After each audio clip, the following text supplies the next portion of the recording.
Hi guys, and welcome back to this week's episode of the In the Hub podcast, brought to you by Playbox Technology UK. Today we're speaking to Phil Haggar, founder and consultant at Jukwa. Phil's career in the broadcasting and media industry spans over 30 years. In that time, Phil has been involved with accomplished broadcasters and exciting new projects alike, in Africa and across the world. He's had some pretty incredible experiences, which you'll hear a little bit more about in this podcast. Hope you enjoy. Welcome to the In the Hub podcast. Phil, how are you doing this morning? How are you feeling? Feeling good. Yeah, feeling happy to be here, Neil. Awesome. Well, again, thank you so much for taking the time out this morning. Really do appreciate it. You're a guest that we've wanted to get on for a little while now. Simply because of obviously your career and your experience and just how many things you've been involved with in this industry. It's always good when we get guests on like that who've got, so many different areas of expertise to draw from and have just seen so much basically in the industry. So it really is an honour. Just before we do kind of start talking about the main kind of topics of this podcast, Phil, how did you actually get your start in the broadcasting industry? Where did it all kind of begin for you? Some of the experiences you've even alluded to just then make me wonder if I'm really in the traditional broadcasting industry. I've been held up at gunpoint with thousands of dollars in my suitcase. I've been tear gassed. A few years ago, I was repairing sensitive broadcast equipment, sitting on the grass on a remote island in the South Atlantic with two birds of prey that kill their prey with their sharp beaks, like hopping around my ankles. Where it all started, I guess about 50 years ago, I decided when I was young I wanted to be an inventor. Although I remember thinking at the time, most things have already been invented. But that kind of led through school to university to a degree in applied physics and electronics at university. And after that, I had to do a job.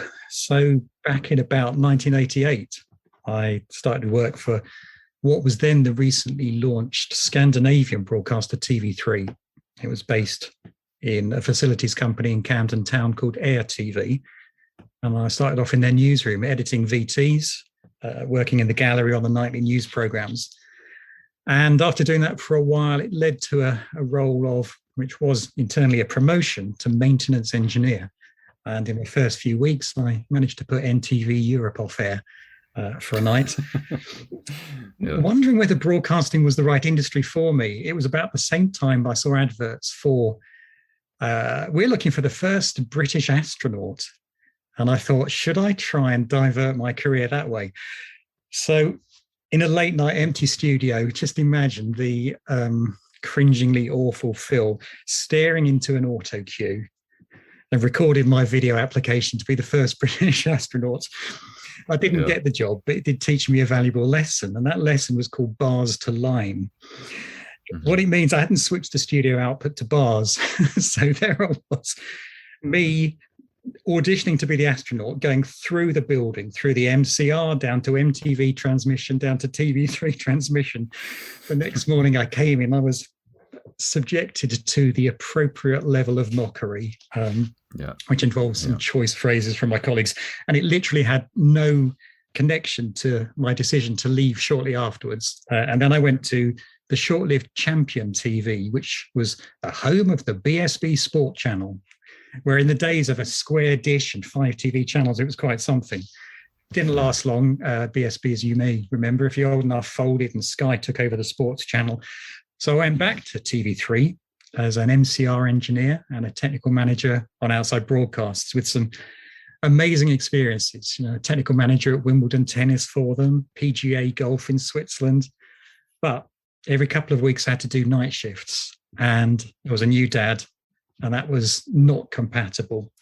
So I joined a system integrator, a company called Drake up in Welwyn Garden City. And that's when I learn how TV stations were built. I mean, it sounds like it's out of a film, to be honest, Phil. I feel like it definitely needs a documentary making about your experiences. Actually, my kids still have a VHS of that astronaut application, which is brought out at Christmas to humiliate them. Oh, that's brilliant, mate. Yeah, I was going to say, have you even worked in broadcasting, really, if you haven't put a channel off air for a certain amount of time? But I can imagine at the time that's quite a worrying prospect, isn't it?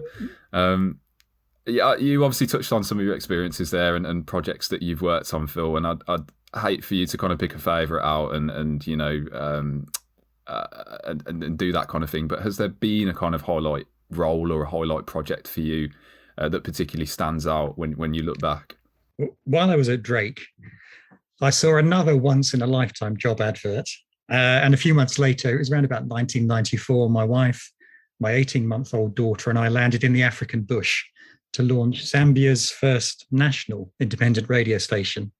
It really was life-changing, living with snakes and scorpions, motorbiking to work as the African sun came up over the farm that we were based on, or finding the staff bus had broken down.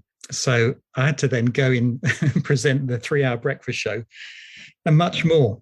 And the context was Zambia had been like a single party state since independence with a president called Kaunda. And after Kaunda stepped down, because they were the first democratic elections, the new president decided to open up the airwaves. And so with no oversight, a 27-year-old guy who'd previously just been, you know, living and working in Welling Garden City, was able to volunteer to join a Christian charity, to fly to Africa, to recruit and train a team of 30 amazing Zambian staff to broadcast via a 100 kilowatt shortwave transmitter, which could reach about a dozen African countries. I mean, it's like a big toy box in a way. We used to get listeners' letters in from like the middle of Africa, Rwanda and Burundi, and right down south to Zimbabwe and South Africa. And I made loads of lifelong friends. I'm still in contact with them now. And it gave us, and my young family, chance to really explore around Africa, make some really great friends, hospitality and wildlife. And it was a bit of a pose at times that we went down to the Victoria Falls that are on the border of Zambia and Zimbabwe. And imagine walking alongside the falls, you're drenched in spray.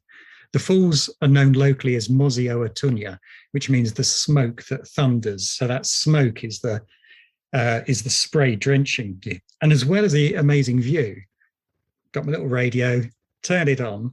From hundreds of miles away, I could hear a program that I'd recorded a few days earlier. It was me and my voice. It was such a posy thing to do, but such an amazing opportunity. Yeah. And sharing, I just love sharing that broadcast experience I'd got in the UK with those lovely guys that I work with. And 25 years later, the station's still running. And I also had the fun of having a multi-track audio recording studio. So we would invite musicians in and say, look, you can record your album here for free, and then as long as we can use it on air. And we were one of the first stations to pay copyright fees in Zambia to help set up the whole copyright industry. And so the musicians then had a mastered album that they could then take and duplicate and make money from. Yeah. It's brilliant stuff, isn't it? It's such worthy causes, and like you're saying, being able to bring that knowledge that you gained here, take that to obviously Zambia. And like you're saying, the station's still prospering now, isn't it? So it's really fantastic. It is. And I started another one. And the funny thing, Neil, when I was in Zambia, without knowing any of my childhood aspirations, they gave me an African name, Kulenga. Yeah. Now, Kulenga means to create, or I like to think, inventor. God, that's brilliant stuff, isn't it? I'd want to be called that at home. I'd go back to the UK and be like, this is my new name now. So obviously, Phil, this all kind of leads up to what you're doing currently, and that's Jukhwa, isn't it? Is that pronounced right? Nearly right. And it's quite often pronounced like that, but it's really Jukwa, and it means platform in Swahili. Got you. And it's just a broadcast consulting company that I set up about 10 years ago. We do things in reasonably unusual, often difficult and remote places. And the focus is really just on the experience that we've got. Because you see, in Europe and the UK, things are very dynamic. They're really changing. And sharing that broadcast experience with clients, usually in Africa, but not exclusively. And that means everything from business plans behind the startup of a channel to the design of project management, installation, even interviewing staff, sourcing the content, and these days, of course, advising on OTT platforms. Yes, of course. Yeah, that's the major one at the moment, isn't it? And I was going to ask, what is the kind of most common reason that people come to Jukwa for your services? You know, is it this kind of whole move into the cloud, finding new ways of driving down cost, or is every project very, very different for you? In Africa, I don't think cloud is universally accepted as part of a broadcaster's toolset, because stable mains power is not guaranteed, let alone an internet connection. The internet penetration is really is growing massively. The speeds are growing and the costs are coming down, but there are reliability issues around the cloud.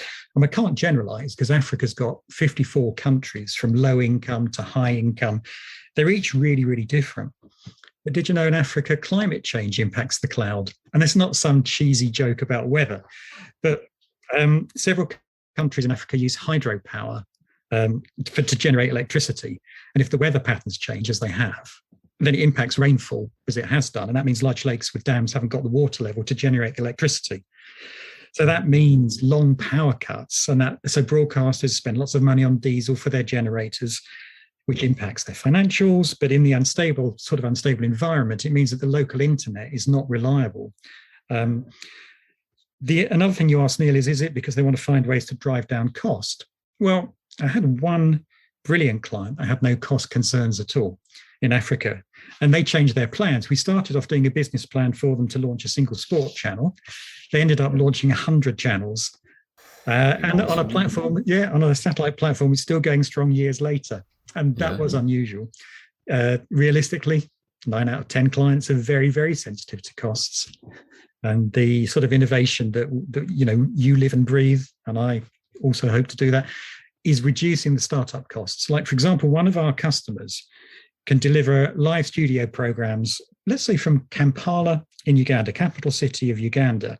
They can deliver their live studio programs over the internet to a play out and uplink center in Nairobi, Kenya, up to satellite, including the space segment, in SD for about $2,500 a month.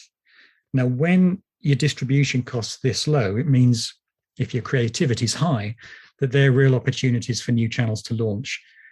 And I guess why our clients come to Jukhwa is we're open with our experience. What we don't want to do is sort of like palm off old tech and old ideas on Africa. We want to just take some of the really great stuff that we see and share it with them. And we really understand what it's like on the ground, especially in difficult places. And we want them to succeed, really.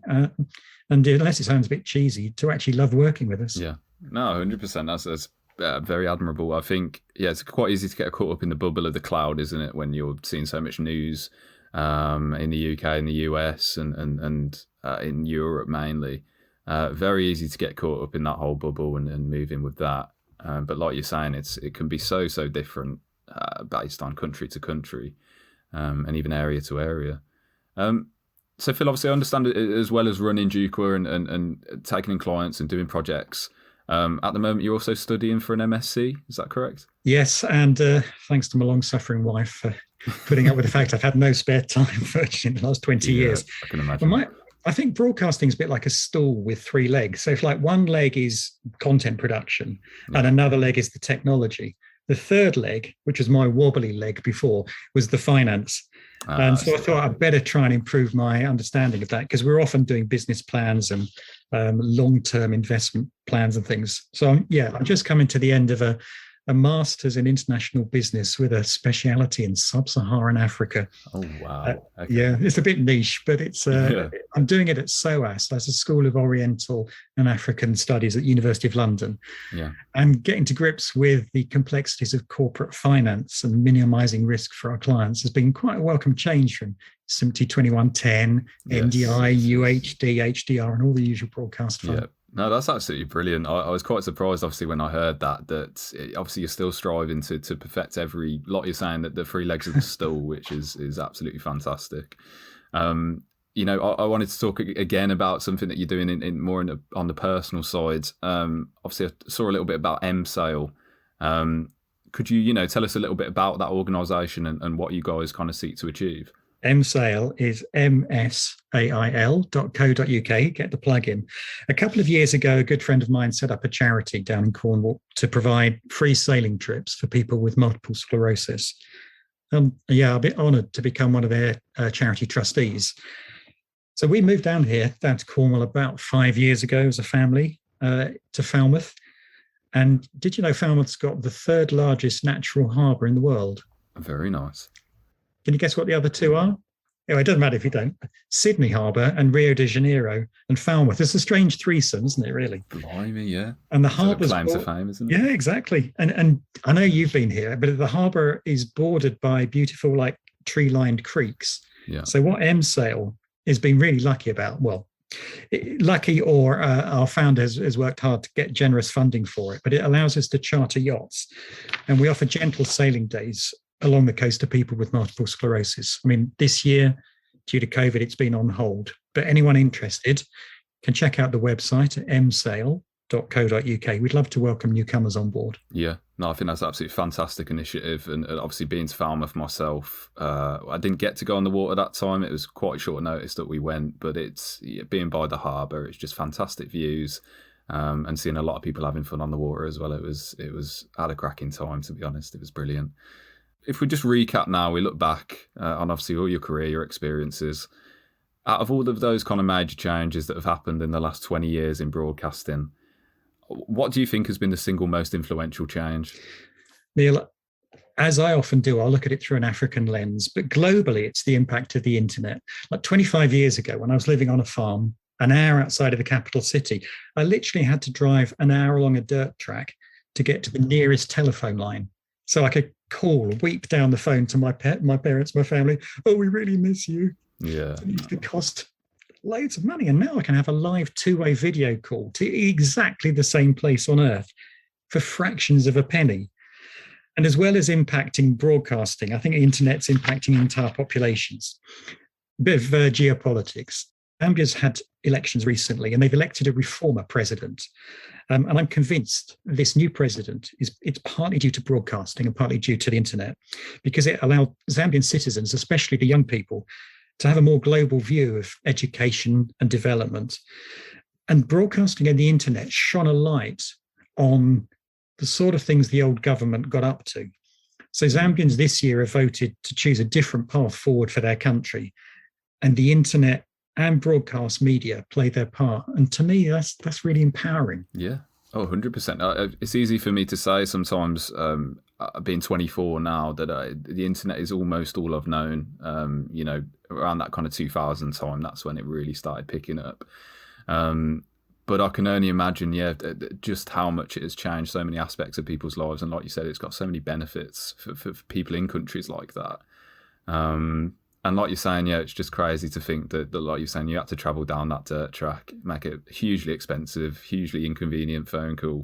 And now it's achieved through Zoom and you can see them. And it's a very little latency as well, which is always handy.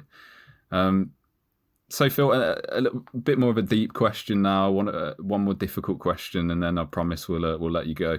In one word, what do you envision for the future of the broadcasting industry? In one word, Neil, democratization. It's quite a long word, but what I mean is the hurdles to get into traditional broadcast are getting smaller and smaller. Yeah. And what is broadcasting itself? It's like a larger and larger umbrella, to mix my metaphors.